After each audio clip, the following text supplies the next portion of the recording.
আপনারা জানেন যে গতকাল থেকে আমরা শহীদ ওসমান হাদির হত্যার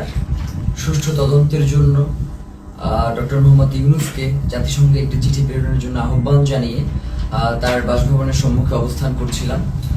আমরা খুব গুটি কয়েক মানুষ সেখানে ছিলাম এবং আমরা পুরো গতকাল 4টা থেকে আজকের এই সময় পর্যন্ত শহীদ ওসমান হাদির স্ত্রী, তার সন্তান এবং আমরা পুরোটা সময় ধরে কিভাবে শান্তিপূর্ণভাবে আমাদের এই দাবিটা আদায় করা যায় সেটা নিয়ে আমরা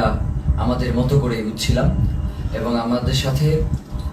সরকারের বিভিন্ন সময়ে তারা কোনোভাবেই আমাদের কাছে ওইভাবে করে যোগাযোগ করতে তারা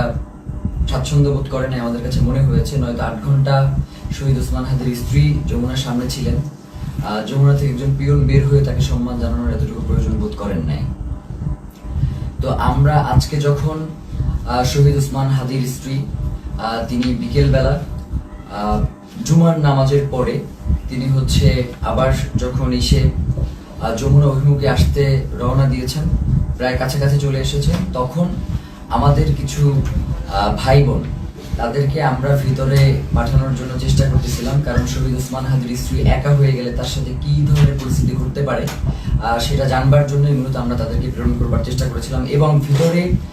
আমাদের কিছু ইনকিলাব কর্মী মঞ্চের সদস্য ছিল,